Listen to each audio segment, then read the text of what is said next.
কেমন হবে যদি একটা বিমান টেক অফ করার পর হঠাৎ মাঝ আকাশ থেকে গায়েব হয়ে যায় এবং ৩৭ বছর পর যদি আবারও সেই বিমানটি পুনঃ এয়ারপোর্টে ল্যান্ড করতে দেখা যায়।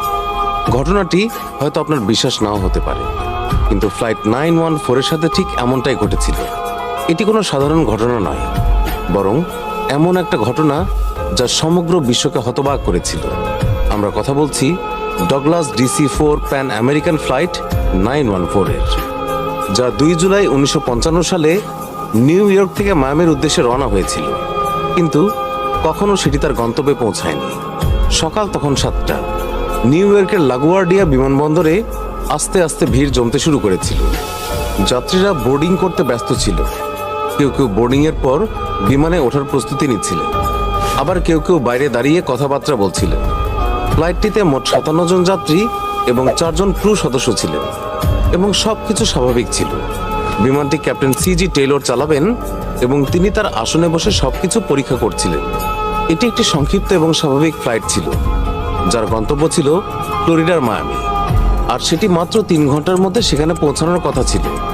আবহাওয়া পরিষ্কার ছিল, বিমানে কোথাও কোনো সমস্যা ছিল না এবং সবকিছু নিয়ন্ত্রণে ছিল। ফ্লাইটটি সকাল ঠিক 9:55 উড্ডয়ন করে এবং কয়েক মিনিটের মধ্যেই এটি নিউ ইয়র্কের উঁচু ভবনগুলোকে পেছনে ফেলে আটলান্টিক মহাসাগরের উপরে পৌঁছে যায়। যাত্রীদের মুখে প্রশান্তি ছিল। কেউ জানালা দিয়ে বাইরে তাকিয়েছিল, কেউ খবরের কাগজ পড়ছিল, আবার কেউ কেউ মায়ামি পৌঁছানোর আনন্দে কথা বলছিল। কিন্তু কেউই জানতো না যে পরবর্তী কয়েক মিনিটের মধ্যে তাদের জীবন চিরতরে বদলে যেতে চলেছে। সকাল 10:12 New York air traffic control flight 914-কে ট্র্যাক করে এবং জানায় বিমানটি সঠিক পথে আছে।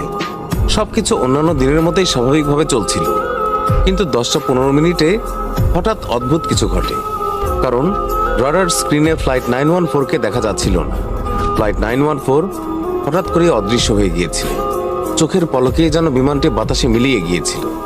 বিষয়টি দেখে এয়ার ট্রাফিক কন্ট্রোলের কর্মকর্তারা অবাক হয়ে যান।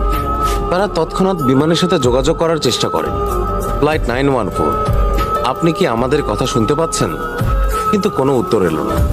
তারা আবারও বলেন, ফ্লাইট 914, দয়া করে উত্তর দিন। কিন্তু আবার কোনো উত্তর পাওয়া যায় না। এরপর তারা লাগাতার চেষ্টা করতে থাকেন, কিন্তু ফ্লাইট 914 থেকে কোনো উত্তরই পাওয়া যায়নি। এরপর নিউ ইয়র্ক এয়ার ট্রাফিক কন্ট্রোলে হট্টগোল শুরু হয়ে যায়।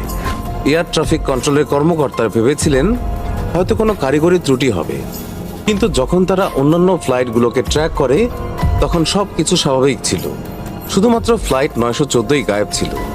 মায়ামি এয়ার ট্রাফিক কন্ট্রোলকে তাৎক্ষণিকভাবে অবহিত করা হয় এবং বলা হয় যে ফ্লাইট 914 হঠাৎ রাডার থেকে অদৃশ্য হয়ে গেছে।